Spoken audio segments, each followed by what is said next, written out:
in 2020, as COVID raged and liberal governors all competed to see who could lock their states down the hardest, prosecutors allege that 6 men devised a scheme to kidnap Michigan's liberal governor, Gretchen Whitmer, and hold her hostage. Before the crime could have ever been committed, all 6 were arrested. 2 of them pleaded guilty and ratted on the other 4, which actually turned out to be a big mistake. As the final 4 were freed today, 2 were acquitted, a hung jury for the other 2, and after court, an attorney spoke. To me, this was a signal, a rogue FBI agent, trying to line his own pockets with his own cybersecurity company and then pushing the conspiracy that just never was, never was going to be. Our governor was never in any danger. And I think the jury, even though they didn't get all of it, they smelled enough of it.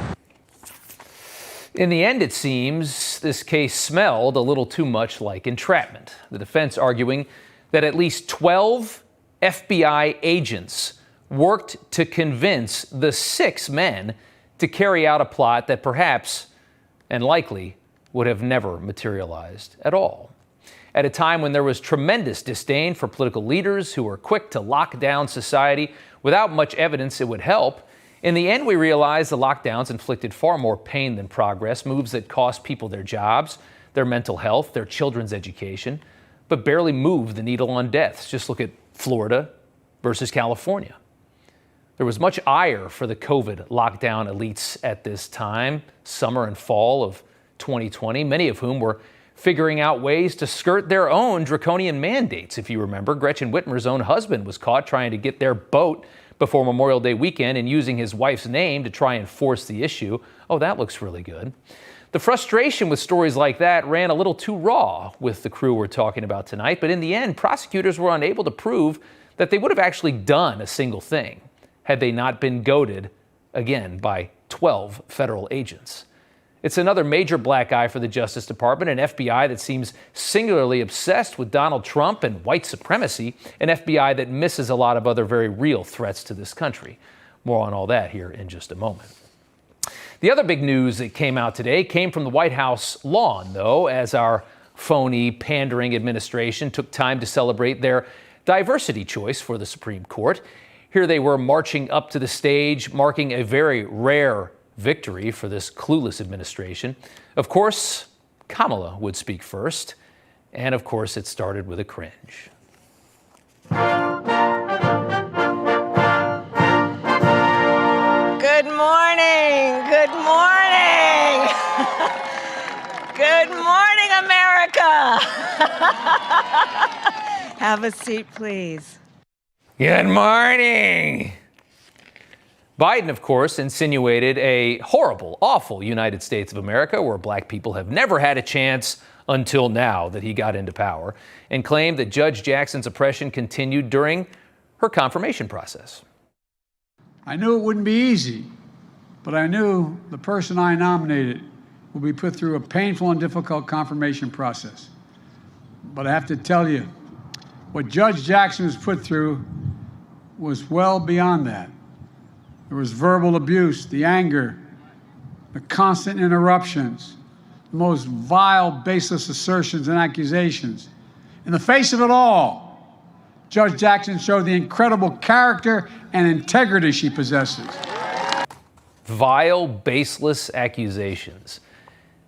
They were singularly focused on her judicial decisions. It never went past any of that. He just made everything you just heard up out of thin air. What an amazing time we're in. It's so sad about the state of politics right now is that people can say things so demonstrably false and just get away with it because they got the media in their pocket. Nobody's going to push back. Nobody cares. Liberals were astounded at what was very fair treatment of Ketanji Brown Jackson, asking questions like, why do you let pedophiles off with such easy sentences every single time? Liberals were astounded. They clutched their pearls as she got questioned about her job as she tried to get a better job. And those same people had no problems with questions like this. About his investigation, sir. I'll ask again. But I asked the question just a minute ago. I'm surprised you forgot. If there is no truth to her charges, the FBI investigation will show that. Or are you afraid that they might not? Come on, gee The whiz. FBI does not reach, that's a phony question. Remember Brett Kavanaugh, the gang rapist, right? Just to stir the pot a little bit more today, Biden dropping this comment. This is going to let so much sun shine on so many young women, so many young black women, so many minorities, that it's real. It's real. The pandering is so transparent in everything they say.